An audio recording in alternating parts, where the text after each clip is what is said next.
Buenas tardes, jóvenes. Soy el doctor Marcos Zúñiga, que vamos a tener la clase de infecciones del sistema nervioso central. ¿Se me escucha bien, por favor? Sí, doctor, sí se le escucha. Y también se ve la imagen, correcto. Gracias, muy amable.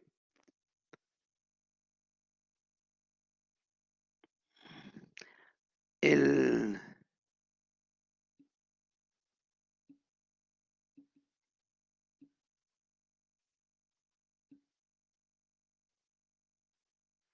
en el sílabus está todos estos puntos que deben de tocarse. Y lo vamos a tratar de tocar todos estos puntos.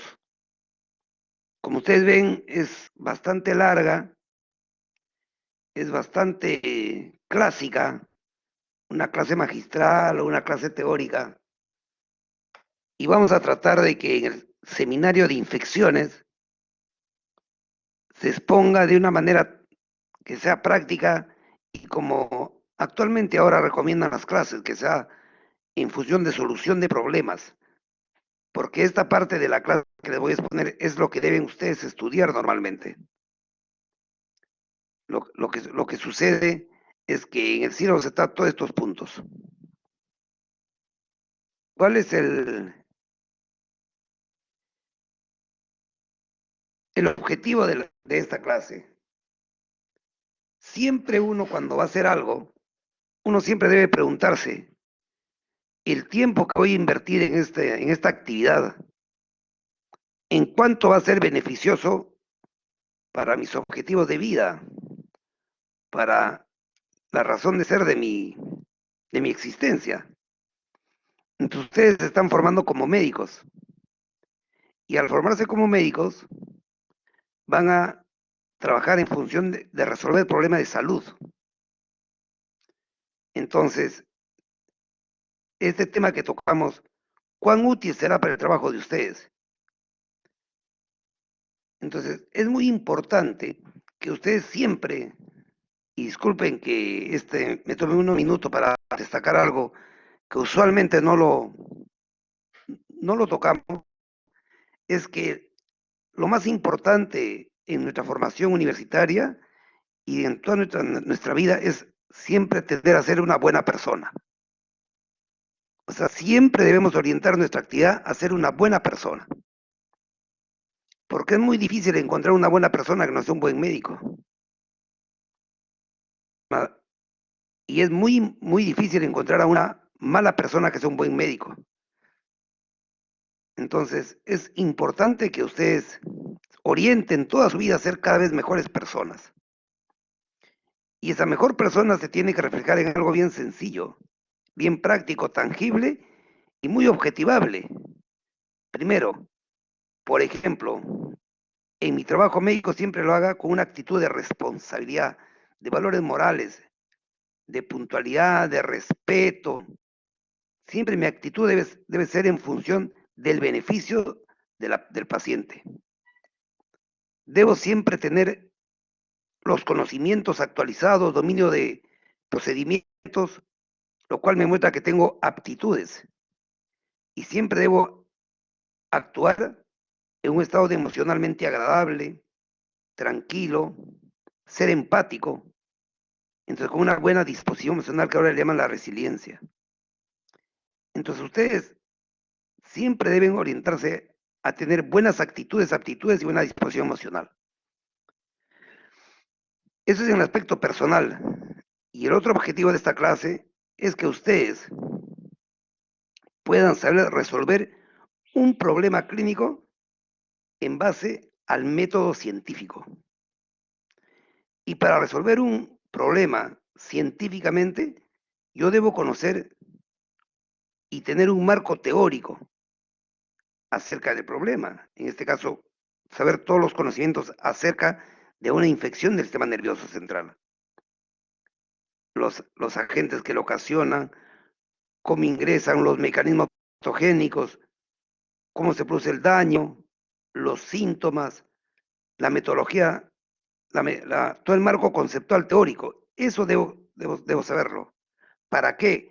para que en base a ello, cuando esté frente a un paciente, busque realizar el mejor diagnóstico, más oportuno, más preciso para el paciente. Y para ello, actualmente, la, la técnica que se usa para una adecuada solución de problemas es la medicina basada en evidencias. Entonces, la medicina basada en evidencias nos enseña una forma de actuar, una forma de pensar, una forma de resolver el problema clínico. Y luego escoge el tratamiento también bajo esta metodología para poder resolver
Doctor, disculpe, no tiene Aló, activado el micro. ¿ahora me escuchan?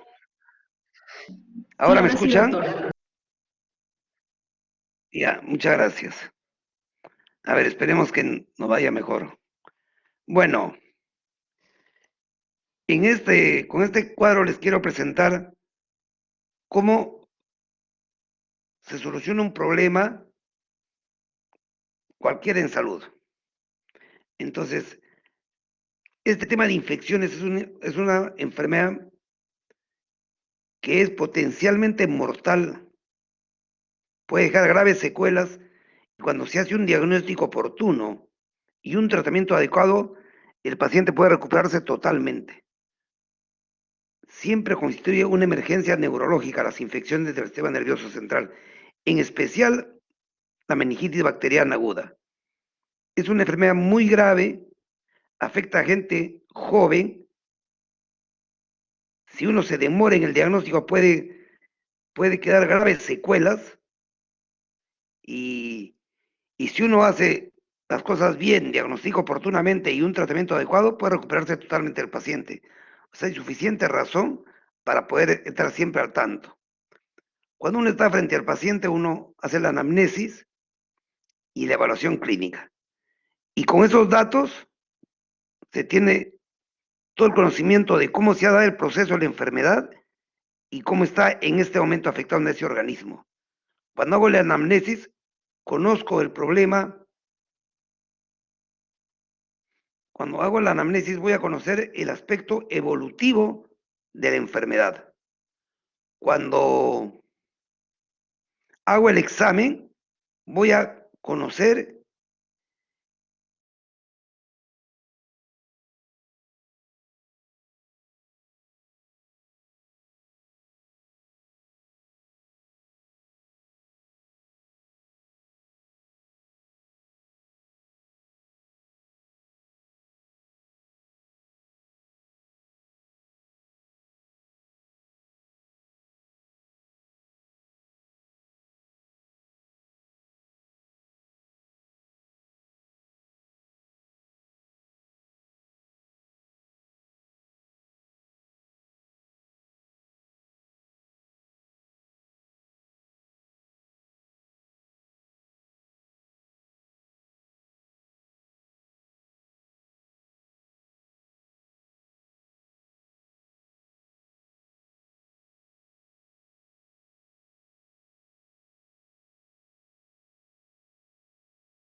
Creo que ahora me pueden volver a escuchar nuevamente.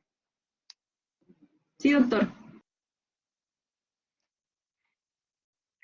Les pido mil disculpas, pero yo creo que es el problema de la conectividad acá en Chorrillos. Voy a tratar de explicarles y yo les pediría, por favor, que después lo puedan leer el PowerPoint. Les voy a explicar, hablándoles de repente cuando pasa la imagen, no sé. Pero este cuadrito que están viendo es muy importante porque es una metodología para resolver un problema clínico. Les decía que en el punto 1 delimito el problema clínico en base a los datos de la enfermedad actual, de la anamnesis del examen. Por ejemplo, cuando estoy frente a un cuadro agudo de 2 días de evolución, de inicio gradual y curso progresivo caracterizado por dolor de cabeza, náuseas, vómitos y fiebre, y en el examen encuentro rigidez de nuca, eso es delimitación de un problema clínico. Ese es un síndrome meningio agudo. Y como tiene fiebre, es una probable patogenia infecciosa. Y lo primero que debe pensar es en meningitis bacteriana aguda. Y cuando yo digo individuación del problema clínico, son las características del paciente, de esa persona, que me puede ayudar a establecer una mejor etiología de la meningitis, del ejemplo que le estoy dando. Voy a tener que hacerlo así la clase, por favor, porque no quisiera tener más dificultades y, y quisiera ser lo más útil a ustedes. Lo pueden leer con calma todo el PPT, con detalle, lo pueden leer, no hay problema. Entonces, en este paciente, si vemos con un síndrome meningio agudo, febril, y decimos, este es un jovencito de 15 años que hace una semana ha estado con tos, con fiebre y un problema bronquial. Ese detalle, por ejemplo, unido al síndrome meningio agudo, te establece con una alta probabilidad de que es una meningitis por neumococo, por ejemplo. O de repente es una persona de 55 años, que es una persona que le pusieron una válvula, una derivación ventrículo-peritoneal, una válvula de la cabeza hacia el abdomen. Le pusieron hace 6 meses y está con su válvula tranquilo. Y hace 2 días tiene el cuadro meningio agudo. Entonces, esa es probablemente una infección de la válvula. O de repente, es un paciente de unos 60 años, alcohólico, que con frecuencia se puede caer.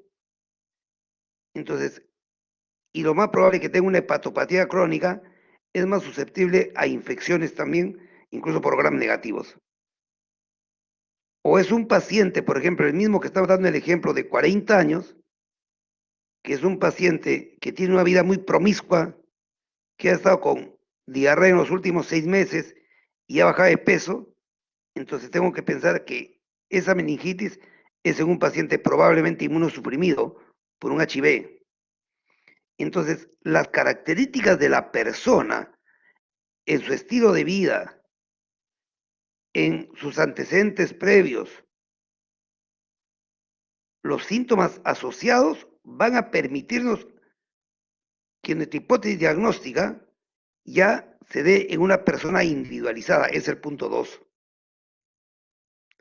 Y cuando planteo mi hipótesis diagnóstica, se les enseña con bastante insistencia a ustedes y no se olviden, un orden. Yo agrupo los síntomas y voy a construir el síndrome. En este caso, ya estamos diciendo, es un síndrome meningio agudo asociado con fiebre, probablemente infeccioso.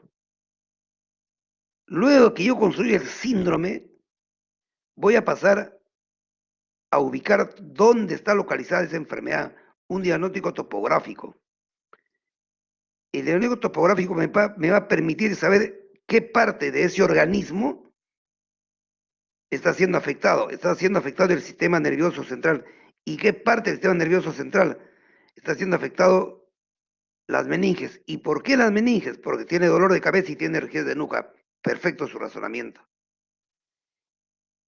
Ese es topográfico. Y para ver la patogenia, ¿por qué mecanismo se está enfermando eso? Es probablemente una infección.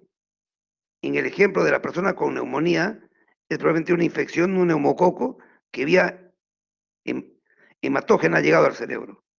O el otro, paciente que tiene una válvula, es probablemente una infección porque a veces hay bacteremias por diferentes motivos que se infecta un, un equipo que se ha colocado por un procedimiento neuroquirúrgico, o sea, la válvula. Entonces la patogenia nos ayuda y la etiología es probablemente una bacteria. Con todos esos diagnósticos semiológico, topográfico, patogénico y etiológico, ya puedo plantear una entidad nosológica. Y la entidad nosológica que lo deben plantear debe ser una entidad nosológica que se ponga en categoría de probabilidades. Ustedes jóvenes no pueden seguir con el error nuestro y que en muchas historias clínicas ven ustedes que se pone descartar meningitis, descartar neumonía, descartar COVID. No existe nunca el término descartar en el lenguaje médico. Cuando uno escribe dice posible, probable o definitivo en el diagnóstico. Entonces, el diagnóstico se registra en probabilidades, posible, probable o definitivo, y se diagnostica con un término que permita entender el problema, lo que está pasando. Si yo pongo, por ejemplo, un diagnóstico de un ACV, no te dice si es isquémico ni hemorrágico, no te dice la causa. En cambio, si yo le pongo un ACV isquémico establecido de la arteria cerebral media izquierda por cardioembolia, con ese nombre ya tengo una idea de lo que ha pasado con esa persona. O sea, el diagnóstico, cuando yo lo escribo, me debe permitir hacerme una idea de lo que está pasando con ese paciente.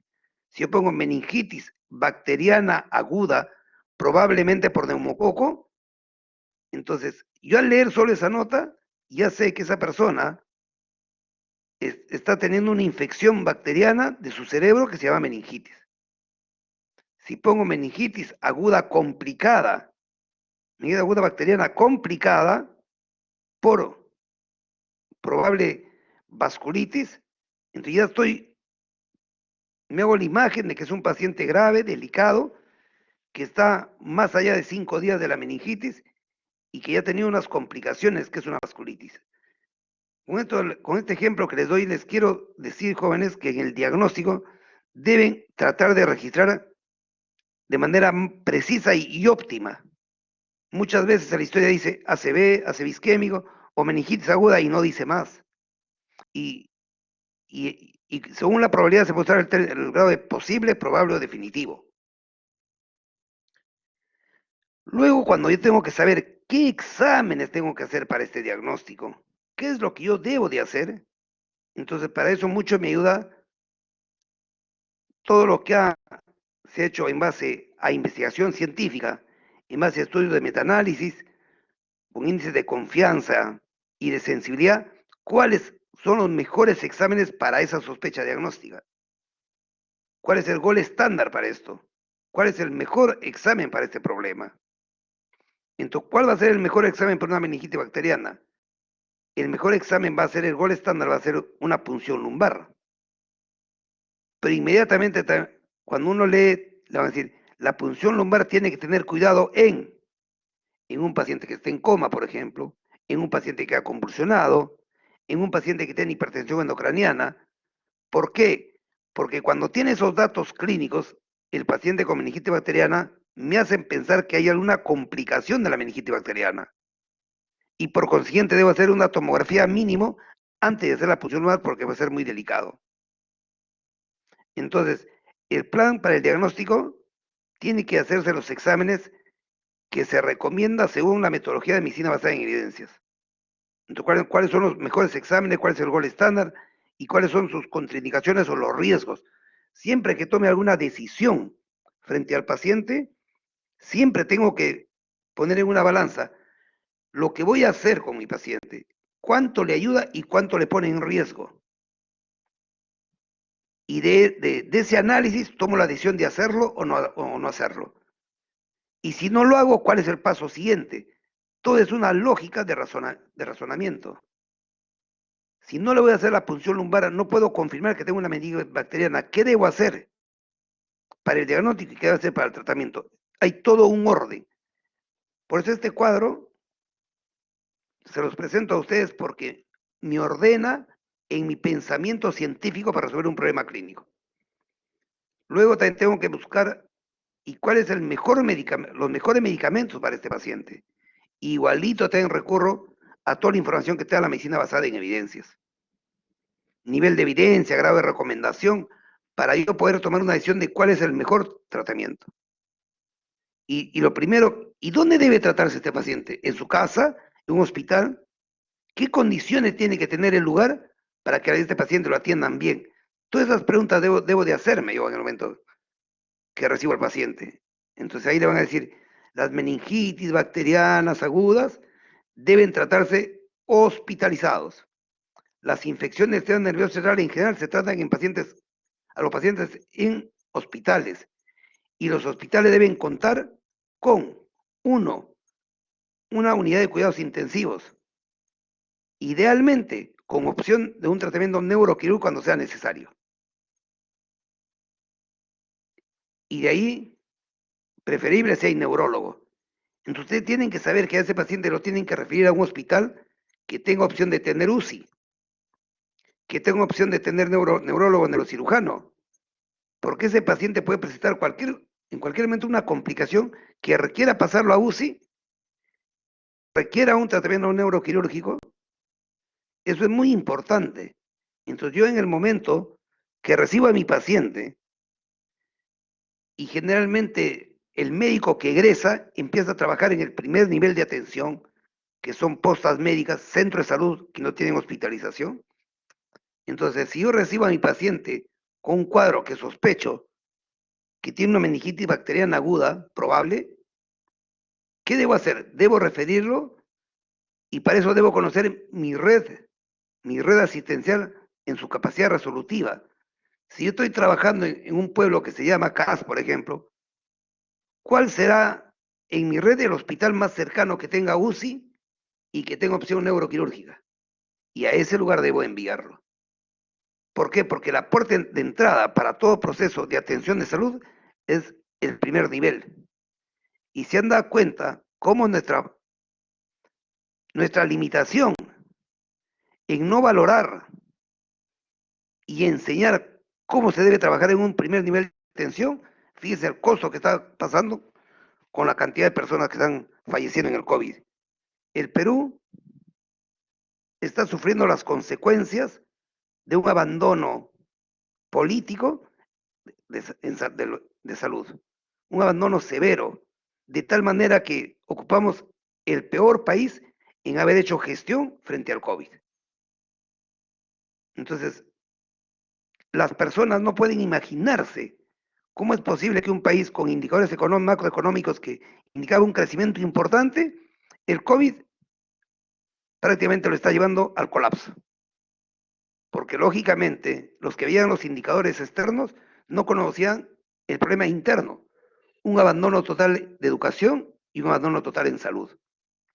Y cuando se ha tenido que exigir a salud, no se han formado a los profesionales adecuadamente, un primer nivel de atención pésimo, un abandono del primer nivel de atención, tanto en la formación de profesionales como en el equipamiento, y estas son las consecuencias. Es por eso que yo trato, hasta donde es posible, enseñarles a ustedes el manejo de meningitis, pero en la forma como lo deben resolver óptimamente. Ustedes van a sospechar la meningitis. Cuando terminen su carrera, no van a tener poca experticia para hacer punciones lumbares, porque punciones lumbares se hace cuando uno está internado o cuando uno hace la residencia. Entonces, cuando van a hacer su serum, si continúa viendo eso, la opción de que hagan punción lumbar es poco probable. Y segundo, tiene que tener laboratorio para que procesen ese líquido. Si no hay el laboratorio, por la pura hago la punción lumbar.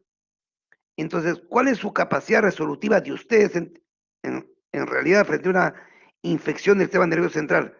Es sospechar y referirlo. Y cuando se va a referir a un paciente con sospecha de meningitis bacteriana, debe referirse iniciando un tratamiento antibiótico adecuado y con lo que haya. Si yo tengo ceftriaxona, le doy 2 gramos a un adulto, pues. Pero si tengo solo cloranfenicol, le pongo cloranfenicol.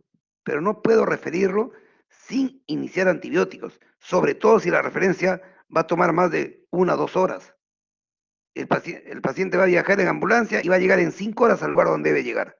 Ese paciente debe ir con un tratamiento ya iniciado de antibióticos. En su plan terapéutico se hace hospitalizado, fundamentalmente con antibióticos vía endovenosa, y se da por un tiempo prudente de 10 a 14 días. Lo esencial son los antibióticos, y de ahí se puede asociar en algunos casos dexametasona, sobre todo en las bacterianas en el momento agudo, y más aún en niños. Y cuando ya se da un tratamiento y otro sintomático, bajar la fiebre o analgésicos, o si el paciente tiene convulsión, darle un tratamiento, ese tratamiento debe promedio durar 2 semanas, de 10 a 14 días. ¿Y qué es lo que uno va a esperar? El paciente empieza a mejorar ya en las primeras 72 horas, ya se evidencia alguna mejoría. Ya disminuye el dolor de cabeza, está más despierto, ya que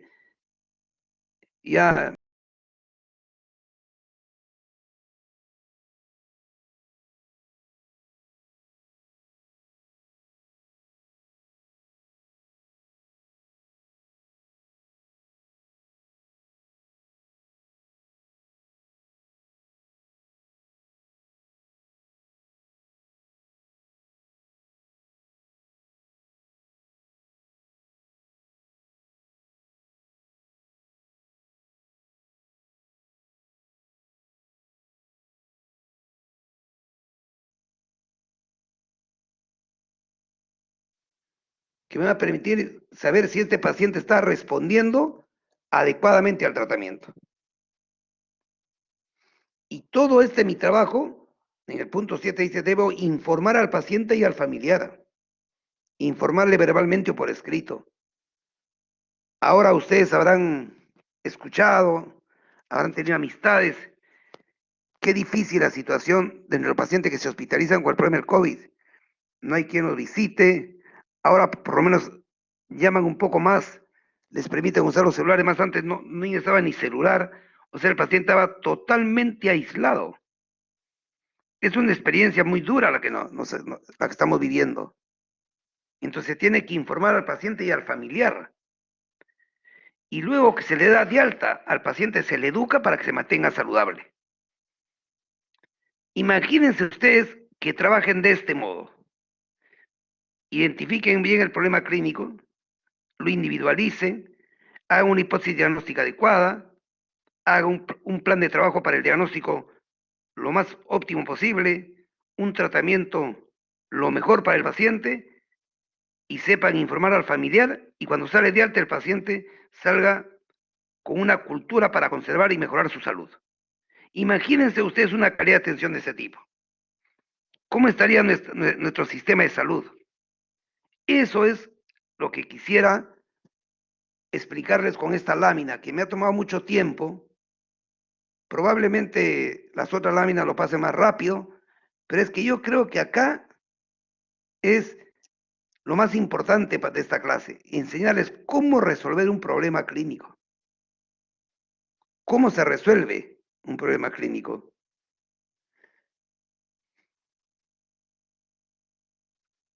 Luego de ello, ya la meningitis, que yo debo estudiar la meningitis, es una enfermedad muy grave, afecta generalmente a personas en edad laboral,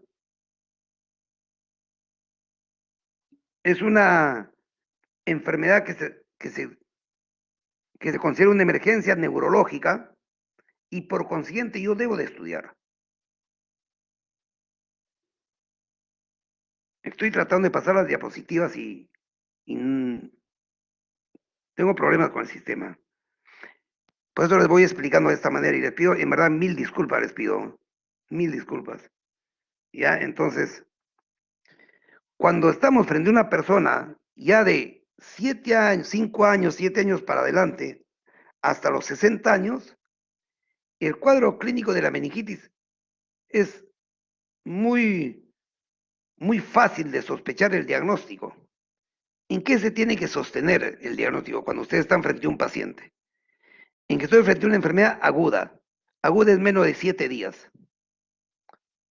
Cuando una enfermedad infecciosa del sistema nervioso dura más de 7 días, generalmente esa enfermedad ya se considera subaguda y cuando dura más de un mes se considera crónica. Entonces, las meningitis que duran menos de 7 días son agudas. ¿Y por qué debo saber eso? Porque la causa más frecuente de una meningitis aguda es bacteriana. Si es subaguda, la causa más frecuente es tuberculosa. O sea, si el paciente tiene un síndrome meningio que tiene 2 semanas de evolución, lo que debo pensar es en que es tuberculosa. Si es crónica, debo pensar en tuberculosa y también en hongos. Es por eso muy importante saber el tiempo de enfermedad. ¿Y cómo se va a manifestar la meningitis? Por un cuadro progresivo en días, en pocos días, cefalea cada vez más intensa, más intensa, más intensa, náuseas, vómitos, fiebre y malestar general. Entonces, eso es lo común en los pacientes de 5 o 7 años hasta los 60, 65 años. Ese es lo común, ese es el síntoma. Nunca vas a encontrar todo junto, pero vas a encontrar sobre todo fiebre y cefalea progresiva. Cefalea de 2 días de evolución que empezó suave, al día siguiente muy fuerte, al tercer día ya está con vómitos. Entonces, ese cuadro clínico debe hacerme pensar en una meningitis. Lo que están viendo ahora en el slide es los temas que se deben de tocar. Y continuando, entonces, en una persona ya niño, adolescente, adulto, la meningitis tiene una manifestación clínica muy semejante, de muy fácil sospecha. Fiebre y cefalea progresiva que se asocia a náuseas y vómitos. Pero la cefalea es cada vez más intensa. Eso es lo que yo quiero que recuerden, una cefalea cada vez más intensa. Cuando estoy frente a ese cuadro, ¿qué debo hacer ante la sospecha? Si no tiene el paciente síntomas de hipertensión endocraniana, paso a hacer exámenes. Por ejemplo, acá están viendo una clasificación de las infecciones según la localización anatómica. Cuando se afecta el cerebro se llama encefalitis y cuando se afecta la leptomeninge se llama meningitis. Este es otro cuadro con las diferentes localizaciones. Y esto es muy útil saber por qué, porque cada uno tiene una etiología determinada. Por ejemplo, la causa más frecuente de encefalitis son los cuadros virales y dentro de ellos la encefalitis herpética. Pero ahora ya se está viendo, cada vez está incrementando más las encefalitis autoinmunes. Y actualmente se está viendo muy raro, pero hemos visto casos de encefalitis asociada al COVID-19. Entonces, el diagnóstico del cuadro clínico en una persona, en un niño, o en un adolescente o en un adulto, es muy sencilla. El problema es cuando se presenta en infantes o en neonatos. Ahí el diagnóstico es difícil. ¿Por qué? Porque cualquier enfermedad en ellos se manifiesta nada más al año de edad, 2 años, el niño se vuelve irritable y el niño deja de comer, tiene fiebre y vomita. Entonces, los síntomas de los niños menores de 5 años son síntomas, y cuando tiene unos años son síntomas muy inespecíficos. O sea, son síntomas que se parecen a cualquier infección. Entonces, si tiene fiebre el niño, está irritable, el niño llora mucho, no come, y no hay evidencias de problemas respiratorios, no hay evidencia de problema urinario, tiene que sospecharse la meningitis. Este es el cuadro que les decía de cómo se clasifican según el patrón temporal. Aguda, subaguda, ciclónica. Este es muy importante, porque la aguda es bacteriana, la subaguda generalmente es tuberculosa, y las crónicas pueden ser tuberculosas y micóticas. Y la recurrente es cuando se repite la meningitis varias veces. Generalmente en eso se ve cuando el paciente tiene alguna fístula del líquido cefalorraquídeo o tiene otitis crónica, por ejemplo. Entonces les decía que en el infante, sobre todo en los menores de 5 años y en los menores años, se manifiesta el cuadro clínico de un modo muy inespecífico. Y en las personas mayores de 65 años, las infecciones del sistema nervioso se manifiestan fundamentalmente por confusión mental. Se parece a la encefalitis. Porque la encefalitis se manifiesta fundamentalmente por un cuadro de confusión mental y epilepsia, y convulsiones, disculpe. Entonces, ¿cómo diferencio yo una meningitis y una encefalitis? La meningitis destaca cefalea asociada a fiebre y progresiva. En la encefalitis, trastorno de conciencia, somnolencia, confusión y pueden tener convulsiones. Y cuando la convulsión es muy importante, una alta probabilidad de ser encefalitis autoinmune. Entonces, acá lo que estoy avanzando son el concepto de meningitis, por ejemplo. El anterior era causas infecciosas no infecciosas del síndrome meningio. Pero acá dice muy claro, las manifestaciones clínicas y paraclínicas fundamentales son cefalea, fiebre, rigidez de nuca, que lo obtienen ustedes cuando al paciente le quieren flexionar el cuello cuando estén de cúbito. Y en el líquido cefalorraquídeo se encuentra aumento de proteinas y disminución de glucosa.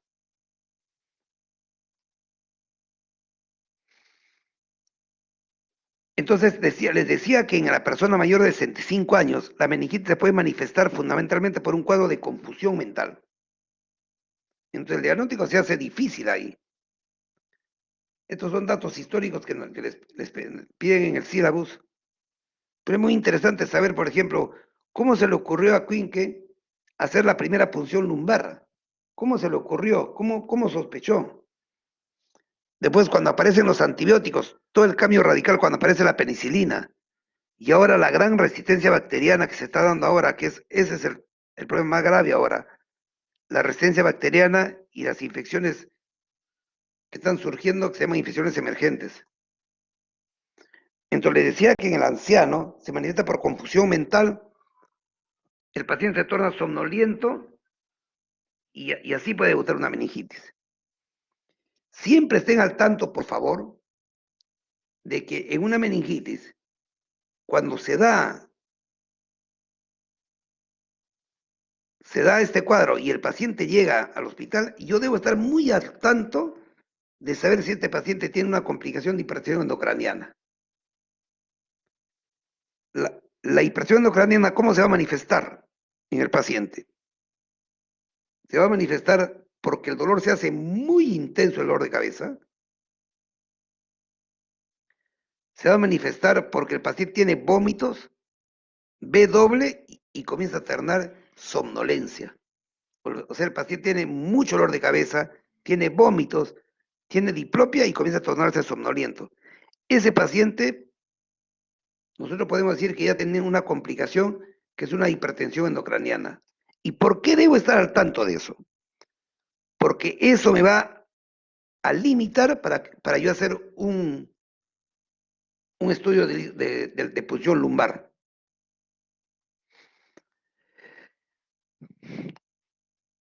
Cuando no tiene hipertensión endocraniana, el examen que debo hacer es una punción lumbar.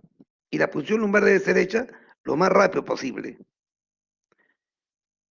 Esta lámina que están viendo es útil para saber cuáles son las bacterias más frecuentes según el grupo de edad. Y en los diferentes grupos de edad, entre el Streptococcus pneumoniae, Haemophilus influenza y la Neisseria, son los que dominan el 90% de meningitis bacteriana. Entonces, cuando se hace una punción lumbar en el paciente, yo debo hacerle y concomitantemente debo hacer un análisis de sangre para saber cómo está la glucosa, porque yo debo comparar cómo está la glucosa en el cuerpo, en la sangre, disculpen, y cómo está en el líquido cefalorraquídeo. Y habitualmente, un valor normal de glucosa en líquido cefalorraquídeo es el 40%, diríamos como mínimo. Si está menor del 40%, ya se considera una hipoglucorraquia. Estos cuadritos que les presento son útiles para saber alguna sospecha de la etiología de la meningitis. Entonces, cuando yo hago el líquido, lo primero que debo aprender es poder reconocer cómo es un líquido normal y uno anormal. El líquido normal es exactamente como el agua. Tiene esas características, esa transparencia, etc. Y el líquido anormal es un líquido turbio. Es un líquido turbio que puede ser lechoso. Este cuadrito es cuando, disculpen que la clase se haya enredado tanto. Voy a tratar de reordenarlo. Este cuadrito es cuando les decía a ustedes que es bueno que yo sepa qué características tiene el paciente en su historia personal, si es alcohólico, si tiene diabetes o tiene una derivación ventrículo-peritoneal. Alguna de estas características, ¿por qué me era útil? Porque podía orientar hacia la etiología de la meningitis. Tenía que avanzar porque se demora, está muy lenta el internet y se demora para poder. Acá está, este es el cuadro de la etiología de las meningitis crónicas, las infecciosas y las no infecciosas. Es muy importante que tengan en cuenta que cuando hay meningitis, nada más implica inflamación de las meninges. No dice que esa inflamación tiene que ser por una bacteria. También hay inflamaciones de otras causas. La misma sangre en una hemorragia cerebral da inflamación, pero también puede células tumorales invadir las meninges. Y eso es la meningitis carcinomatosa que se llama. O también puede ser por problemas de respuesta inmunológica.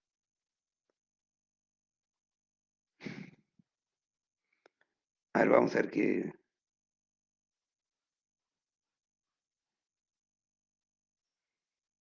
Estos cuadros que yo le estoy presentando, por ejemplo es una meningitis de neumonía.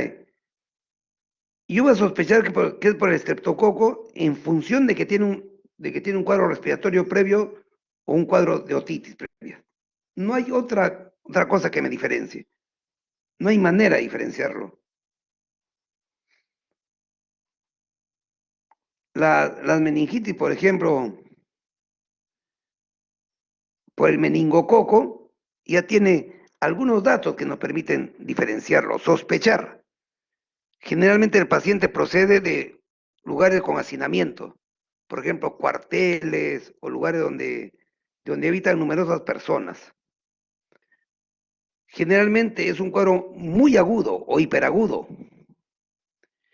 Y si el paciente presentara signo de petequias o hematomas a nivel del cuerpo en la piel, la probabilidad de que sea meningitis por meningococo es altísima.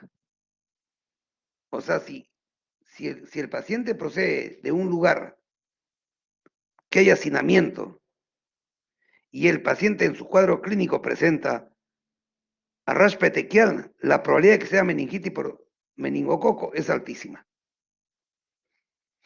El resto de los otros síntomas son totalmente parecidos.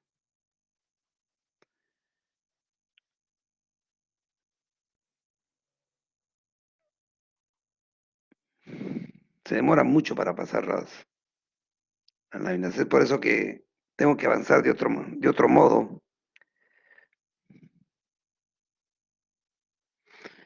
Cuando se hace la punción lumbar, tienen que pedir ustedes una coloración Gram, tinción Gram, porque con ello puedo ver las bacterias y ver su forma, si es diplococo, si es intracelular, extracelular, si está en grupos o si tiene forma de bastón, que es el del hemófilos. El hemófilos no da un cuadro clínico así diferencial, es más frecuente en la edad pediátrica y ahora disminuyó mucho con la vacunación. Su cuadro clínico no es nada diferente. Estas láminas que les paso es el estafilococo. El estafilococo se sospecha cuando el paciente hace una meningitis en relación a un traumatismo encefalocraniano o en relación a un acto neuroquirúrgico. O sea, el paciente tuvo un accidente de tránsito, se cayó y tuvo una fractura de cráneo. Y a la semana comienza a tener dolor de cabeza, fiebre, vómitos. Lo más probable es que sea por estafilococo. El paciente tiene una derivación ventrículo-peritoneal. Le han puesto. Lo más probable es que si hace una meningitis sea por estafilococo. Esos son algunos detalles que nos va a orientar a que eso sea más probable, pero el diagnóstico final solo se hace por laboratorio.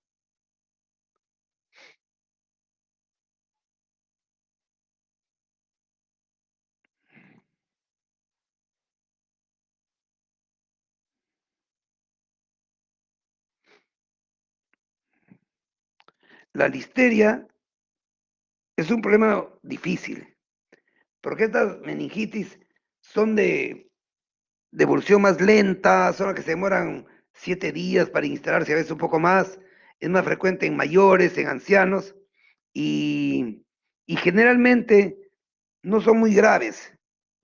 Entonces, en el diagnóstico casi pocas veces lo sospechamos, solamente cuando el paciente le estamos dando algún tratamiento y no mejora, y le hacemos una punción lumbar, podemos hacer un diagnóstico mucho más certero.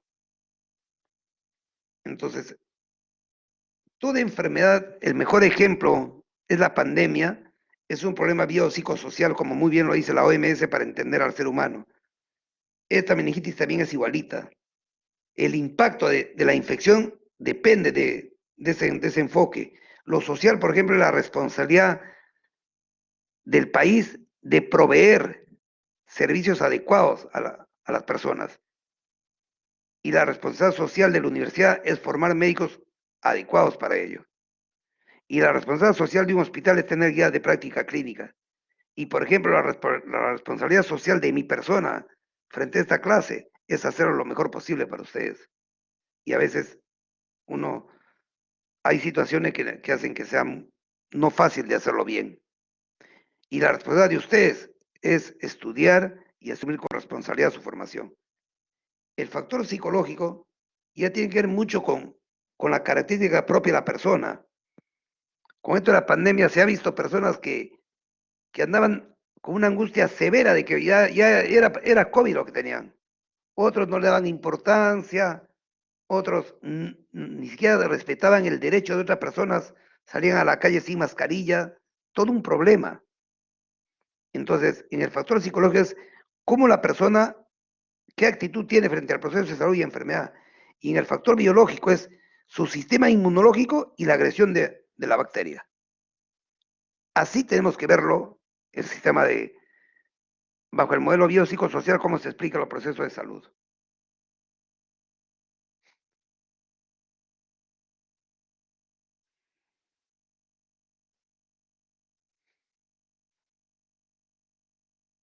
A ver, vamos a...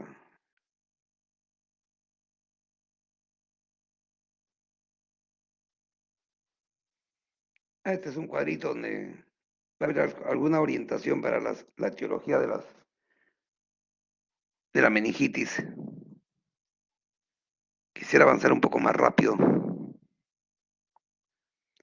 La vía de infección puede ser directa cuando es, por ejemplo, un traumatismo encefalocraniano, pero la causa más frecuente, el mecanismo de infección más frecuente es la vía hematógena. O sea, llega por sangre hasta el cerebro y ahí ya se saben los mecanismos de cómo ingresa, cómo se pega la bacteria a los receptores en la garganta, cómo ingresa a la célula, cómo se transporta en sangre, cómo llega al cerebro y a través de qué mecanismos produce daño, la respuesta inflamatoria y todo ello. Y por ejemplo, en algunos casos la respuesta inflamatoria es tan severa que da complicaciones en la meningitis. que puede dar un cuadro de vasculitis con infarto, con trombosis venosa, y también puede dar un cuadro de complicación de la sordera. Entonces ahí lo que les voy enseñando es el cuadro de la patogenia, la forma como ingresa la bacteria y la forma como se genera la enfermedad.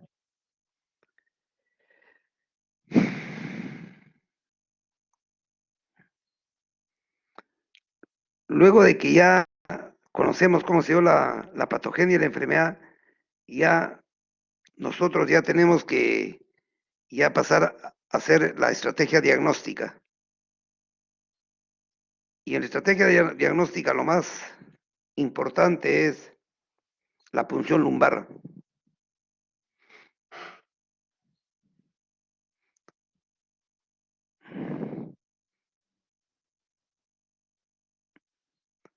Estos son cuadros que le presento para que usted tenga una idea acerca de la patogenia.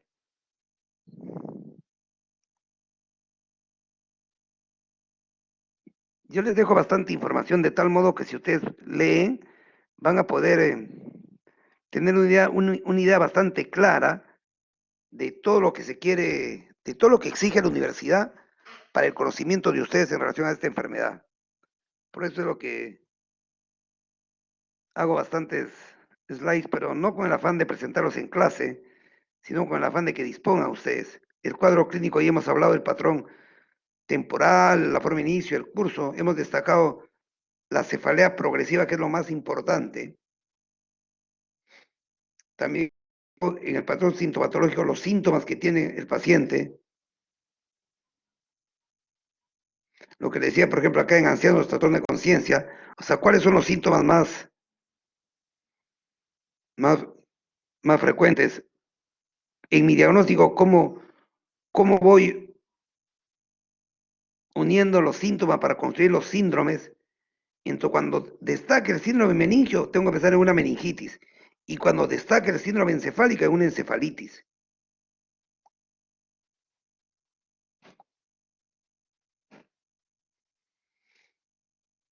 Y ahí les pongo por edades lo que les mencionaba. ¿Qué características tiene la sintomatología según la edad? Y cuadros ahí que nos pueden ayudar a tener una idea mucho más clara. En un niñito de 8 meses de edad, una meningitis se manifiesta por irritabilidad, llanto permanente y el bebito no come. Y se mueve de manera inquieta su cabeza para uno y para otro lado. En la fisiopatología de la enfermedad, ya cuando se dan algunas complicaciones, es porque ya se dan un daño por la misma reacción inflamatoria del organismo. Se forma tanta reacción inflamatoria, aumenta proteínas, o obstruye el drenaje líquido cefalorraquídeo y da hipertensión endocraniana. Se produce inflamación de las paredes de las arterias y da vasculitis, que puede dar con complicaciones con infartos, con convulsiones.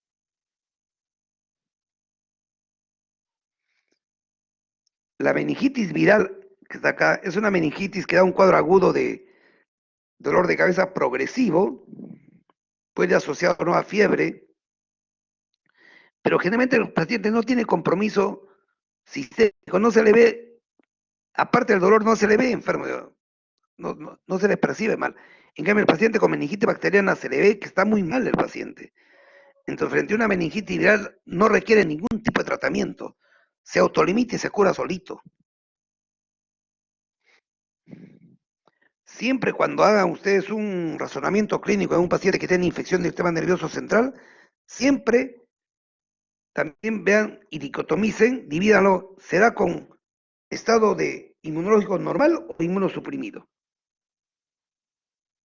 Eso es muy importante porque cuando ven ustedes que la meningitis es de un paciente o la infección al sistema nervioso de un paciente inmunosuprimido, se les abre un abanico de causas donde ya requiere mucho estudio ese paciente. Acá todos los exámenes que se debe hacer, la tomografía, el rico de sangre, etcétera. Por ejemplo, en el Revaliati, para el diagnóstico de meningitis tuberculosa, casi siempre le damos tratamiento en base al cuadro clínico y a la alteración del líquido cefalorraquídeo. No tenemos muchos medios para para poder detectar el bacilo.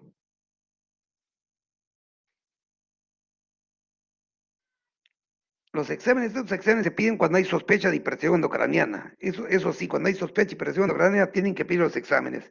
Y la resonancia cuando se sospecha de complicaciones tipo infartos cerebrales o hemorragias, etc. En otros lugares, a todos los pacientes con meningitis, antes de hacerle la punción lumbar, le hacen el estudio de tomografía. Esta es la punción lumbar, una lámina, y se obtiene un líquido que generalmente es turbio, opalescente. Y uno se da cuenta que ese líquido es turbio, opalescente cuando uno a través del líquido no puede leer, o no puede ver, por ejemplo, a través de una ventana, con el líquido no puede ver más allá. Es un líquido turbio, opalescente. Y siempre hay que medir la presión y hay que pedir estudios citoquímicos, investigación de bacterias directas, por ejemplo, con coloración Gram o Ciel Nielsen o tinta china para hongos, y de ahí también se puede pedir, se hace cultivos.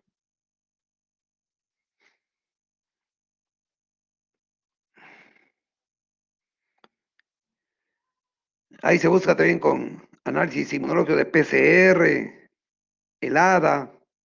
Si uno sospecha que tiene una meningitis carcinomatosa, se le pide un PAP, o sea, se hace múltiples exámenes. Ahí el resultado, y el resultado cuando se obtiene, el resultado del líquido cefalorraquídeo, es muy, muy útil. Es un cuadro que siempre les va a ayudar. El cuadro que se tiene que tener es como este cuadro de acá. Este cuadro es muy útil. Este cuadro es muy importante. Este cuadro es muy, muy útil, muy importante para el trabajo de ustedes, porque nos permite saber las características, si es un líquido normal, si es un líquido de una infección bacteriana o es el líquido de una infección viral o de una meningitis TB. Esto es muy útil. Esto, por favor, ténganlo mucho en cuenta. Siempre tienen en cuenta la cantidad de células que hay, el tipo de células, la glucosa y las proteínas son los criterios que se tienen. Entonces, este cuadro, utilícenlo mucho. Generalmente la que más baja la glucosa son la meningitis bacteriana. Las que tienen la mayor cantidad de células son la meningitis bacteriana. Célula moderada tiene la meningitis tuberculosa, pero predomina células mononucleares. En la bacteriana predomina polimorfonucleares. La proteína más aumentada está en la meningitis tuberculosa. O sea que sí hay manera de poder orientar con mucha certeza si esta meningitis puede ser bacteriana, tuberculosa o viral con el estudio del líquido cefalorraquídeo. Este cuadro es muy útil, por favor. Le va a servir muchísimo. La sospecha clínica es en base a esa triada de fiebre, cefalea, rigidez de nuca, que es lo más importante.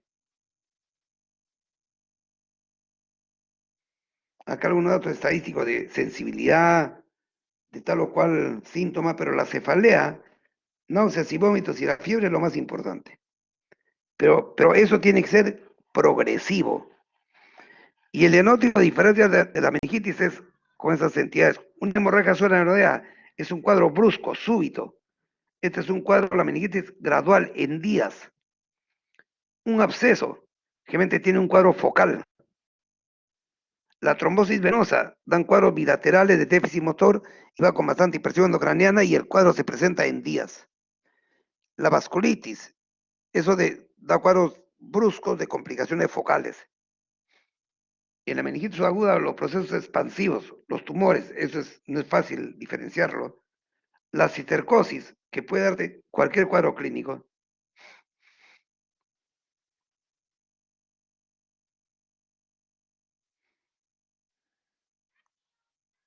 Las complicaciones al inicio nomás, el edema, la hipertensión endocraniana, convulsiones, y cuando ya son tardías, ya afecta con las secuelas, alteración del desarrollo, fallas cognitivas, baja su rendimiento escolar si es niño, o déficit focal en hemiparesia que quedan como secuela y convulsiones.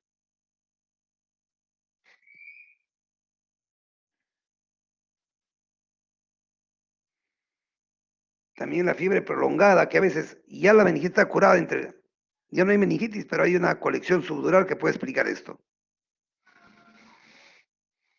La crisis convulsiva es otra complicación, que habitualmente cuando se presenta, dependiendo del tipo de crisis, se puede dar tratamiento hasta por 6 meses.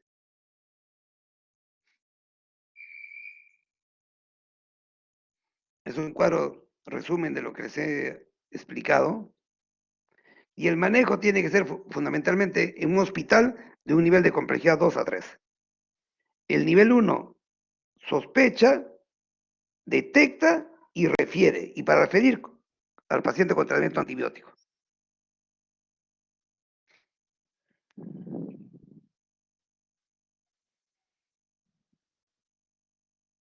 El tratamiento ya todos esta serie de láminas es el tratamiento donde la regla de oro dicen que es empezar los antibióticos en los primeros 30 minutos desde que llegue el paciente al hospital, se cuenta 30 minutos.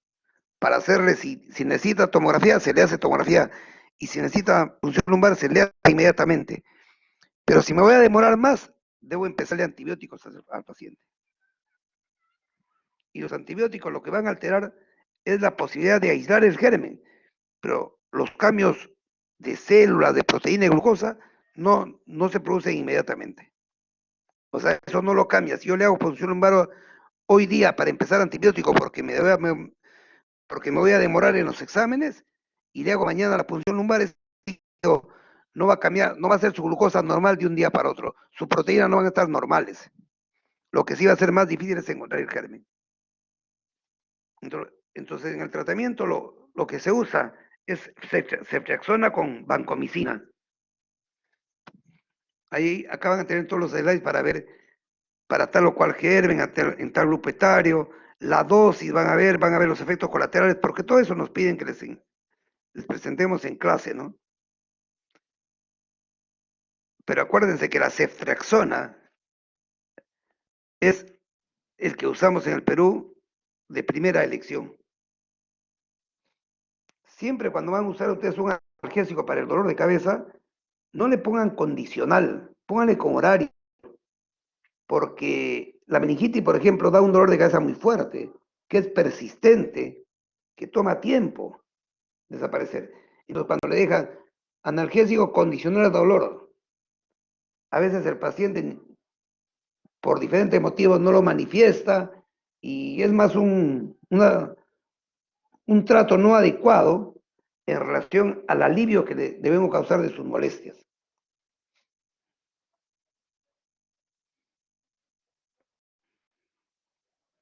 Entonces, acá les voy a poner, les he puesto todo esto, lo quiero avanzar rápido, lo más rápido que pueda porque es lo que les explico.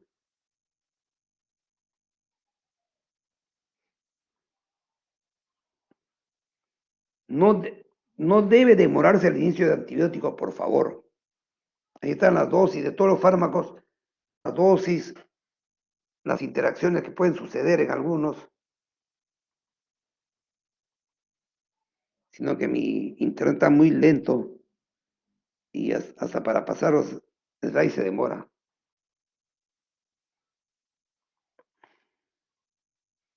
El paciente va a cuidados intensivos cuando presenta alguna complicación que hace que su manejo no sea fácil en un hospital de, de que en la tarde quedan pocos médicos o están solo los residentes. Entonces, siempre estos pacientes cuando se complican van a UCI. Luego de ahí viene todo de los medicamentos. Mientras voy avanzando, le voy a explicar el cuadro clínico de la meningitis tuberculosa. Es un síndrome meningio subagudo. O sea, se instala en 10 días, 2 semanas, 3 semanas. Eso quiero que entiendan, por favor, y que recuerden. El síndrome meningio de una meningitis TB cuando empieza es un dolor de cabeza muy en específico que lentamente se va empeorando el paciente no tiene muchas otras molestias o tiene molestia muy inespecífica, como te dicen, doctor, me siento mareado. ¿Y cómo es su mareo, caballero? No sé, doctor, a veces me siento raro. O sea, no pueden explicar muy bien sus molestias, pero la persistencia de la cefalea es lo que nos tiene que hacer sospechar que puede ser meningitis TB.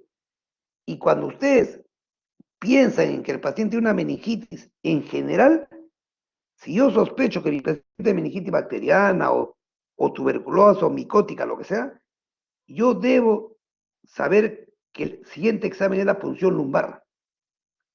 Y, y lo único que tengo que tener cuidado es que el paciente no tiene que tener evidencia de hipertensión endocraniana. Si tiene evidencia, le hago tomografía y después le hago la punción lumbar. El diagnóstico de la meningitis TB tiene un subdiagnóstico.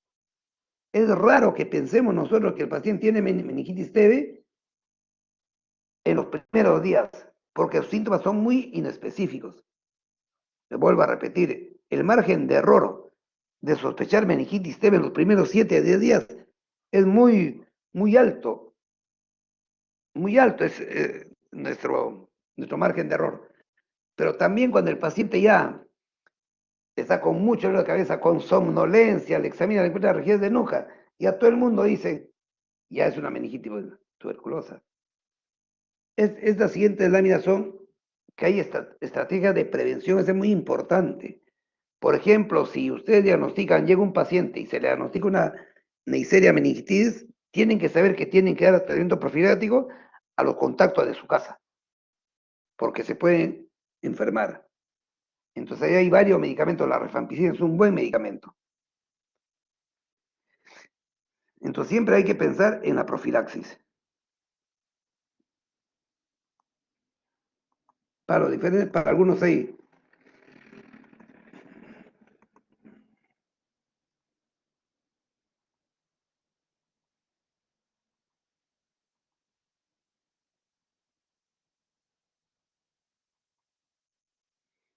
La meningitis recurre, que se repite varias veces, tiene algún factor de riesgo. Como ven ahí. La meningitis viral es. Hay enfermedades que cuando uno se equivoca y no diagnostica, no pasa nada porque se curan solas. Así es la meningitis viral. Muchos pacientes con meningitis viral, yo estoy seguro que ni siquiera le hemos sospechado el diagnóstico y se han curado solas. Antes de la pandemia, un paciente llegó, hija de un médico lo derivaba a Trujillo, por meningitis. Y venía con antibióticos, con todo. Estábamos en el hospital y, y nosotros planteamos que era una meningitis viral. Entonces, esta es la meningitis aguda, lo que les hablaba, la tuberculosa, lo que les digo. Entonces tienen que sospechar con un dolor de cabeza progresivo. Ese dolor de cabeza progresivo, lentamente aumentando, cada vez más persistente, más duradero. Y si se asocia a cualquier otro síntoma, mejor. Pero si no, si solo es cefalea, una punción lumbar. No hay otra manera. Porque es muy diferente el pronóstico de tratar a una meningitis tuberculosa que está despierto, lúcido, solo con dolor de cabeza, de tratar a meningitis tuberculosa a un paciente que ya se haya con trastorno de conciencia o convulsiones. Ahí el pronóstico se hace muy malo. En el 2019, cuando teníamos clase con ustedes en presencial, ahí en el 2019, un paciente con meningitis bacteriana, lo tuvimos hospitalizados y nos demoramos para sospechar ese diagnóstico unos 10 días. Recién al 10º día sospechó cuando el paciente ya estaba en coma, ya estaba muy mal y el paciente falleció. Entonces, cuando ustedes tengan una sospecha de meningitis tuberculosa, háganle la punción lumbar y eso les va a ayudar muchísimo. Entonces, acá también hablamos de la patogenia. Y el tratamiento es con cuatro drogas. Tiene que ser rifampicina, isoniazida, piracinamida y etambutol. Esos son los. Cuando un paciente ya llega y empieza el tratamiento en coma, en estupor, ya lo más probable es que el paciente fallezca.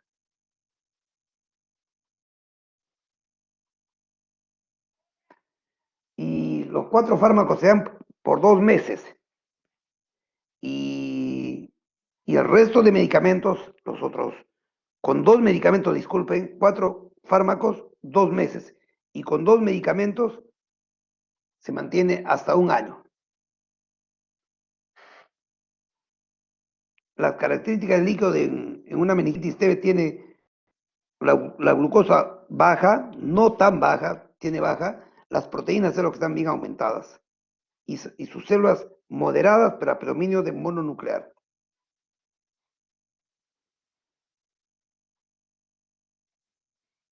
Hay exámenes el MUT que se llama, que es un examen que te hace el diagnóstico en menos de 4 horas.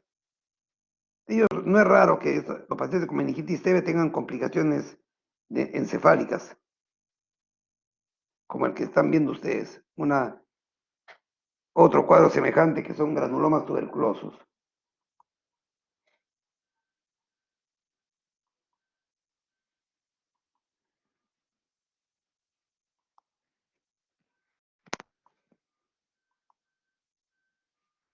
El tratamiento es, como decía, con 4 fármacos: isoniazida, rifampicina, piracinamida y etambutol.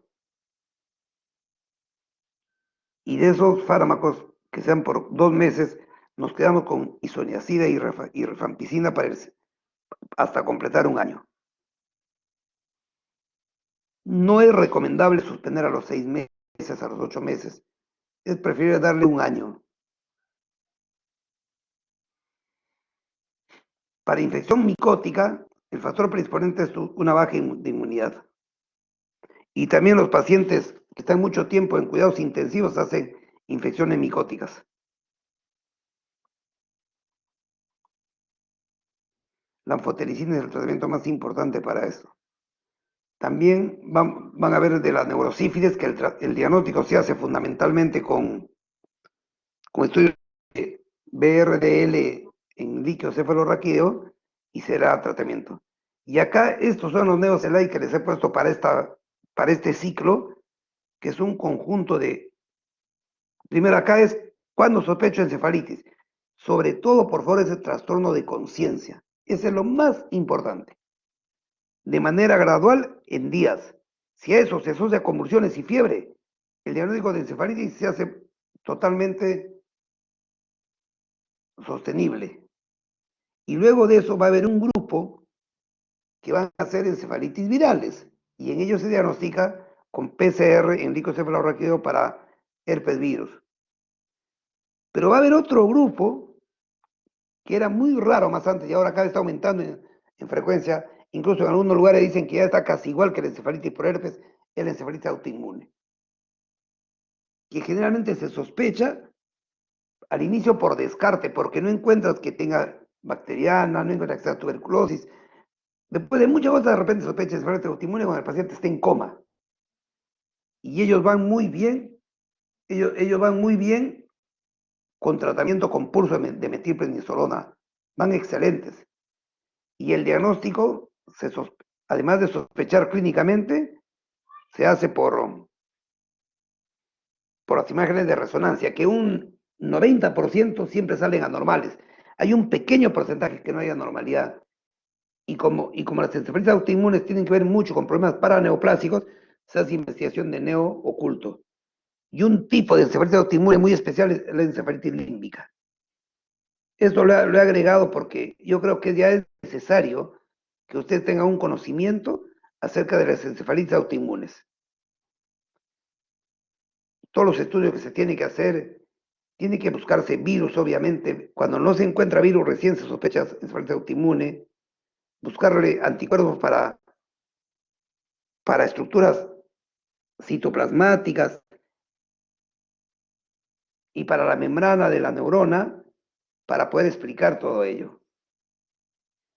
Y si este problema, este cuadro encefálico de trastorno de conciencia, de confusión, de falla de memoria, se presenta asociado a un paciente que esté en la fase aguda del COVID, eso tenemos que sospechar que es una probable encefalitis asociada al COVID. No se sabe si es porque el virus está infectando o por un cuadro inmunológico. Pero ya ha habido ya reporte de 2 casos y, y hará 4 días, lo he visto particularmente a un paciente que está en la vía panamericana con diagnóstico de COVID, pero que tenía unos cambios conductuales que lo explicaban los familiares y los colegas, porque la señora le chocó mucho hospitalizarse, estar sola, y se incomodó mucho y se quitaba las ataduras, las vías, no quería colaborar en nada. Entonces, este paciente tenía la sospecha diagnóstica, disculpen, tenía el diagnóstico definitivo de COVID y no hay ninguna duda que tiene una encefalitis asociado al COVID. Entonces, los diferentes estudios para encefalitis autoinmune, sobre todo para ver si es paraneoplásica, y luego de los múltiples estudios de buscar cáncer oculto y buscar anticuerpos contra la neurona, intracelulares, los diferentes anticuerpos, que se busca ya con todo eso, se hace un diagnóstico de encefalitis autoinmune y se le da tratamiento con pulso que van muy bien, muy bien. El pulso metilprednisolona. Y en algunos casos, cuando ya no responde a eso, se le da el rituximab. Este tema que le estoy explicando ahora es un tema totalmente nuevo, pero que me parece que es bueno que usted lo tenga en mente. Lo que sí es clásico y tienen que saber que cuando sospecha una encefalitis aguda en un paciente, automáticamente tienen que tratarlo como si fuera por herpes y tienen que usar el aciclovir. Cuanto más tempranamente usen el pronóstico de esa encefalitis de herpes es muy buena. Cuanto más se demoren, el paciente queda con graves secuelas. Y el herpes a lo que más daña son las estructuras diencefálicas y al lóbulo temporal, o sea, quedan con un cuadro amnésico muy importante. Entonces, cuando ustedes están frente a una encefalitis viral, por favor, tienen que sospechar que es por un herpes y tienen que empezar tratamiento lo más precoz posible. Todo eso es en un hospital.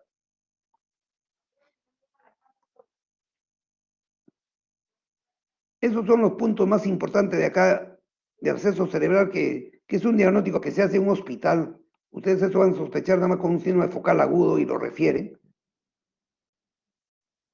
Generalmente el diagnóstico es en base a imágenes.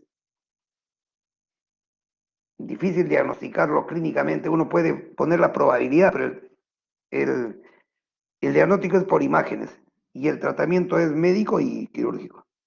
Y tienen algunas imágenes. La meningitis carcinomatosa es la meningitis en un paciente con cáncer que produce una infiltración tumoral. Si un paciente tiene cáncer y hace un cuadro meningio, debo pensar en eso. Y le hago un examen de punción lumbar y el estudio de Papa Nicolau en el líquido cefalorraquídeo para ver las células neoplásicas. El tratamiento es del cáncer nada más.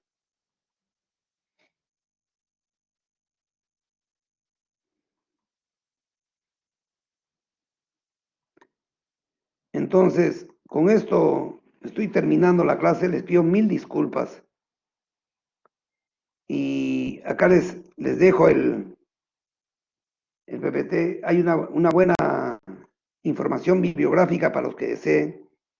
Les agradezco mucho a las personas que se han quedado y han podido permanecer en la clase por respeto a mi persona quizás, pero yo creo que el máximo respeto no es a mi persona, sino al compromiso que tienen ustedes con su familia de ser unos buenos médicos, al compromiso que tienen con la sociedad de ser médicos responsables, porque jóvenes en ustedes está el futuro de la medicina en el Perú. Ya nosotros los médicos de mi generación creo que hemos hecho bastante cosas negativas para que la imagen del médico se deteriore. Actualmente el trabajo de ustedes va a enfrentar situaciones de mucho conflicto, donde con facilidad denuncias, todo ello. Ahora con un sistema informático donde podemos ingresar con historias electrónicas y con una actitud no ética de muchas personas, donde la historia sale y, y familiares en su computadora tienen datos de la historia clínica, eso no deben hacer, por favor, jóvenes. La historia clínica es un documento de mucha responsabilidad penal y no se esté mandando fotos.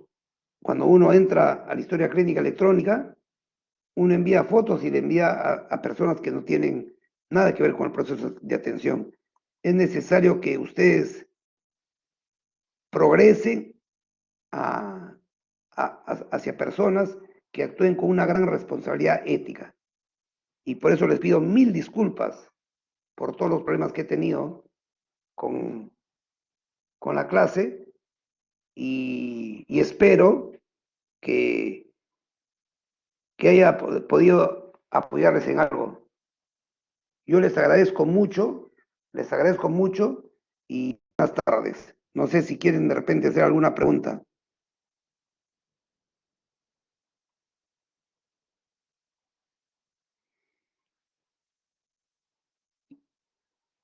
Muchas gracias, Jimena, por tu ayuda. Sin tu ayuda hubiera sido muy difícil y te agradezco sinceramente. Muchas gracias, Jimena.